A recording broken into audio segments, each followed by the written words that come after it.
Good morning, afternoon, evening, wherever you are, and welcome to Global Atheist News Roundup, dateline the 11th of May 2024. This week's headlines. Israel-Gaza war. 4 soldiers were killed in Kerem Shalom rocket attack. Netanyahu knows that Hamas survival amounts to his own defeat. The Al Jazeera office was raided as Israel takes the channel off air. An Israeli flag was ripped from the hands of a Jewish student at a Cambridge pro-Palestine protest. A pastor who was betrothed to a child, then abused her, is finally in custody.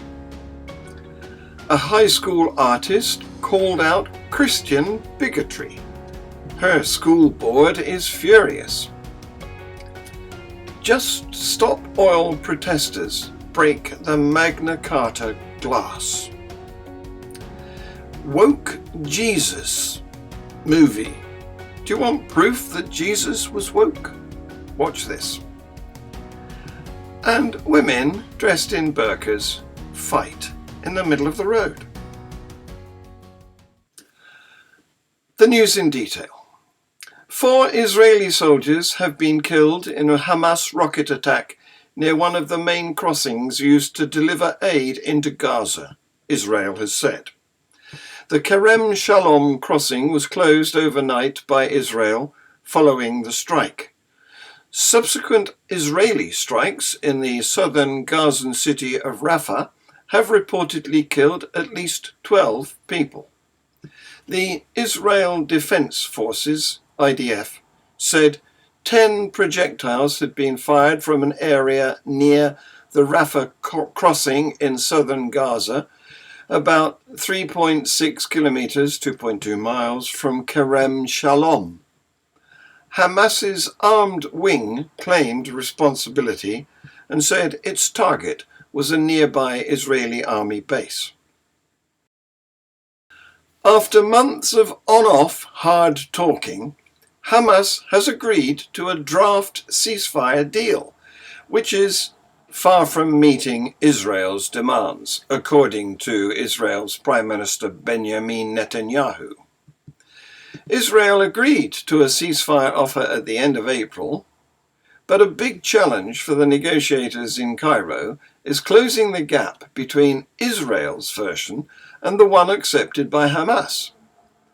Diplomatic sources in Qatar, which is part of the mediation effort with Egypt and the United States, said it is broadly the same as Israel's proposal, just minor wordings changed and details.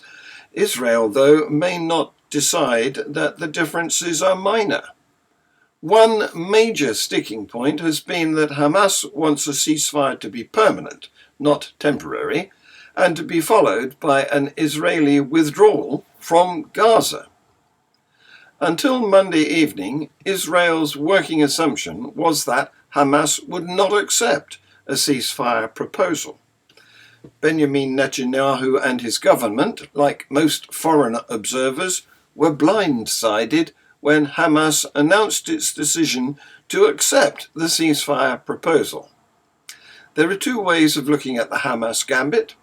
It can be seen as a desperate move by an organization badly bloodied and almost broken by Israel's long offensive, or as an adroit political move which has turned the pressure back onto Mr. Netanyahu.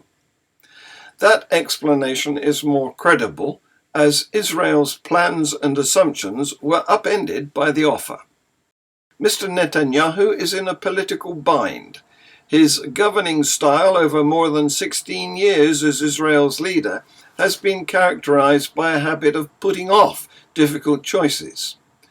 The most intense pressure comes from 2 ultra-nationalist Jewish extremists in his cabinet, Finance Minister Bezalel Smotrich and Itamar Ben-Gvir, Minister for National Security.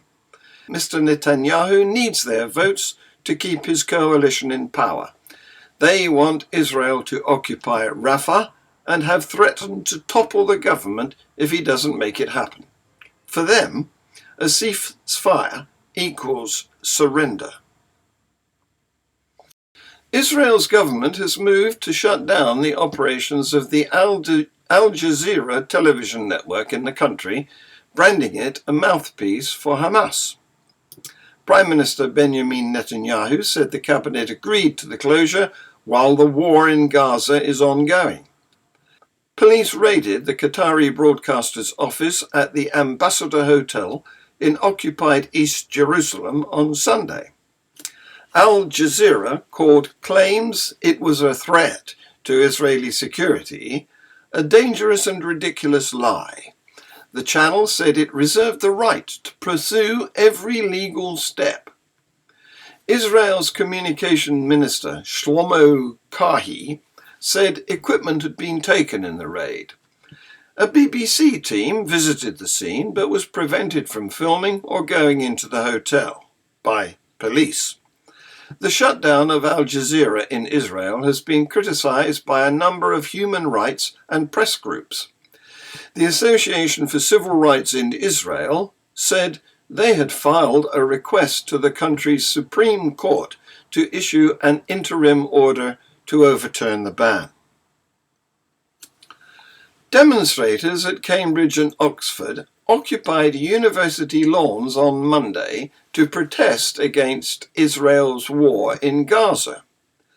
The rally was part of a coordinated plan between the groups of students. A Jewish student had an Israeli flag ripped from his hands as he launched a counter-protest at the pro-Palestinian rally at Cambridge University. Ari Vladimir, 19, a first-year history student at Christ's College, said he was also shoved by protesters after he arrived at the camp that formed outside King's College this morning. I came into the protest and unfurled my flag, and almost immediately I was pushed. My flag was grabbed and thrown to the ground, he said. He was then ushered away by stewards for my own safety, he added. During the rally of about 200 locals and students, chants of "From the river to the sea, Palestine will be free," and "Israel is a terror state" were also heard. Students at Oxford and Cambridge named their camps liberated zones, mirroring the now infamous camp at Columbia University in the US, which was stormed by riot police who made hundreds of arrests. Around 30 tents were pitched on the lawns of Cambridge. Palestinian flags and other banners were pinned to the historic perimeter walls of King's College, including one reading, "Welcome to the People's University for Palestine." Both universities were issued with demands from protesters, which included calls for them to divest assets from Israel, to cut ties with Israeli academic institutions, and to fund Palestinian scholars.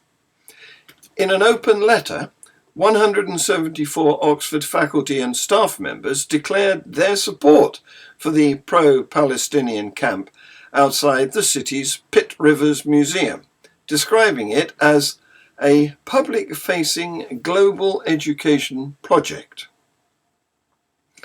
Despite Cambridge protest organisers issuing community guidelines specifying there would be no tolerance for anti-Semitism, supporters of the protest were seen handing out leaflets describing themselves as anti-Zionist Cambridge students, faculty, and alumni. The group refused to answer any questions from the Telegraph on what they meant by anti-Zionist, including whether this was a call for the State of Israel to cease to exist. When asked about the Jewish student who was pushed and had his flag ripped from him, a spokeswoman for the group said, "We are a peaceful, non-violent protest. We are welcoming of everyone who is anti-genocide and pro-Palestine liberation," she added. See this video. There you are, sir. Well done.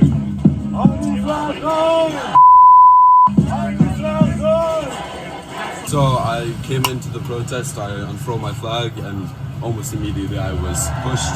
My flag was grabbed and thrown to the ground, and I had to grab a look at this, a very nice man who seemed to support me, who was able to give me back my flag, and then a person who had a vest on that said police liaison, I'm not sure if he was police or it's just providing security, then was sort of following me around, I assume for my own safety, which I appreciated, but it was an interesting experience to say the least. My main thing was to show that the Jewish people will not bow down, that we are strong, and we will show that we're never going to be led to gas chambers again. We will not go like sheep to the slaughter again, and we will always show our strength and our resistance. I'm lucky enough to have quite a community of friends, Jewish and non-Jewish around me, who have shown their support, but also in Christ College for almost the entirety of last term and a bit of the term before, there's a Palestinian flag hanging that I found, and I knew for a fact that if I hung my Israeli flag outside, that I'd have a pitchfork through my window. But yeah, it's obviously not great, but we're Jewish. This has been happening to us for our entire history. It just shows that the state of Israel is so needed, because we will never be safe without the state of Israel, without a place to call our home, where we can live as a free people in our own land. Protest is fine. I'm okay with protest so long as I'm allowed to protest and say my own piece as well. And there should probably be some better organization. I was pushed, my flag was grabbed, and it could have been worse, but I did get lucky, and I think that there should be more protections in place for counter-protesters and more organization in general. I'm fairly active in the Jewish society here, and there have been some counter-protests throughout the year, but not very many, and they're not very well attended, because most of the Jews here just want to study. I think the way I've reacted has been mostly just frustration, feeling like I have to do something, but for I think the majority of people, the majority of Jews especially, they really just don't want to have to deal with this as they try to just live, work, and study here. When Robert Fenton was 26 and a youth pastor at Abide in the Vine Fellowship in Owego, New York, he told a couple that attended the church that he was drawn to their daughter and meant to be with her. She was 14 at the time. The church didn't allow them to get married because of the age difference. Still, the girl's family approved a courtship with the support of church leaders. Then the sexual assaults began, first with his fingers, later with her hands. When she was officially engaged to him a couple of years later, but before they were married, he made her perform oral sex on him. It wasn't just illegal because she was underage, it also violated their own religious beliefs, including abstinence before marriage. According to another youth pastor at the church, this was a very religious community that held very conservative, very puritanical, very misogynistic beliefs about the subject. The church believed if a man lusted for a woman, it was the woman's fault. Even if the church knew something was wrong, she likely believed that she couldn't tell church leaders just what was happening because they would have blamed her. A couple of weeks before the wedding was to take place, Fenton got sick with pancreatitis and went to the hospital. He soon called off the wedding and told the girl that marrying her would ruin his ministry. After his recovery, he moved to Australia. That was in 1998. In 2019, more than 2 decades after all this happened, the survivor informed law enforcement about what had taken place when she was a child. She also gave investigators the names of other church members and leaders who could corroborate her testimony, which they did over the course of several months. In April 2022, Josh Shapiro, then the Attorney General of Pennsylvania, announced that Fenton had been charged with sexual assault. He was then in Australia. However, on April the 24th this year, Fenton flew from Brisbane to the Philippines, and upon landing, the country's Bureau of Immigration stopped him from leaving the airport. According to the Philippine news agency, his name prompted a positive hit in the International Criminal Police Organization system because of his alleged crimes. Fenton was soon boarding a different flight to Los Angeles. The now 54-year-old Fenton will likely be held in California until he can be transferred to Pennsylvania, where he will be arraigned. An artwork created by Abby Driscoll, a senior at Fort Defiance High School in Verona, Virginia, features pages from the Bible in the background, while the foreground shows praying hands clasping a rosary. There are bloodstains in rainbow colours. The text reads, "God loves you, but not enough to save you." In her artist statement, Driscoll explained, "This piece is representative of the idea that growing up queer meant you couldn't be saved by God. I grew up in a religious background, and that influenced this project. The idea of the glowing red cross is to represent evil in the eyes of God, and the bleeding rainbow represents devotion versus identity." A school board member announced that several people had contacted him about the artwork and that, like them, he was deeply offended by it. On Saturday night, the board announced that the painting could stay in the art show, but they would consider revising district rules in the future to prevent something like this from ever happening again. Just Stop Oil broke the glass of the MAGNA CARTA case at the British Library. After breaking the glass, Reverend Dr. Sue Parfitt, 82, and Judy Bruce, 85, glued their hands together, demanding an emergency plan to just stop oil by 2030. See this video.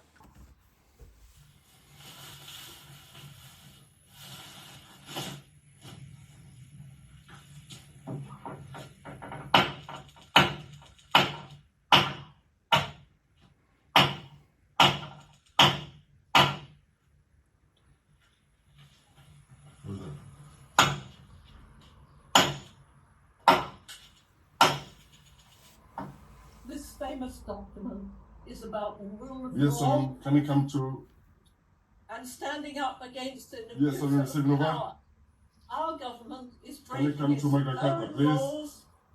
Christian, Yes, I am sorry, can you come to... compelled to do all that I can Can you stop doing that, please? Stop filming, please, eh? to Can you stop doing alleviate that? Stop doing the that, please. appalling suffering that's come to coming Magna down Carta, the right, line please? and is here already. Can you stop doing Whatever that, it please? takes, Can whatever you the stop filming, cost. please? Can you stop doing that? So we must Stop doing that, please. Did you hear me? just Stop. Yes, sorry, can you come to Oil. Magna Carta over? We must just stop stop oil. The glasses. Can you stop filming, please? And now, see this funny video made from Bible quotes. If anyone slaps you on the right cheek, turn it off with the other also. Unless they're a Republican. Then you can feel free to punch them in the face. Let the children come unto me, and do not hinder them, unless they might be born into poverty, or they might be an inconvenience to your party lifestyle. In that case, feel free to murder them in the womb.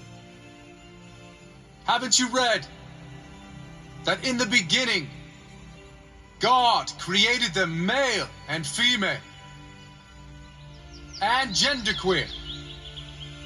femboy, trans man, trans woman, two-spirit.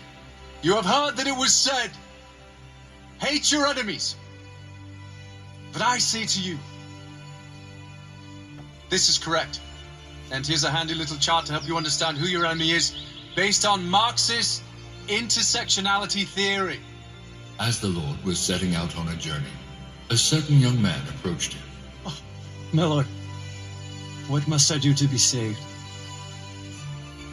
Be less white. But the man went away sad, for he was very white.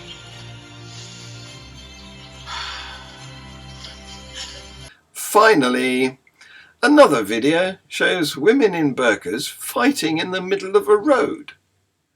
Watch the baby.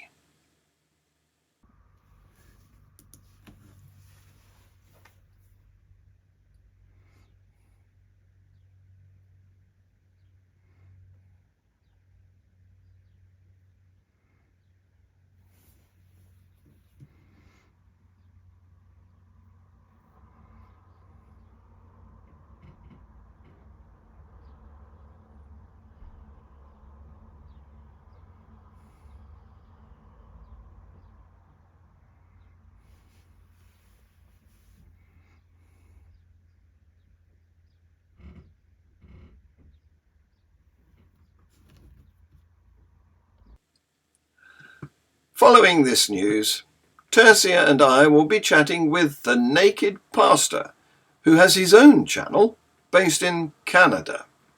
You can join in by text. This has been Global Atheist News. Please like, subscribe and share. Thank you for watching.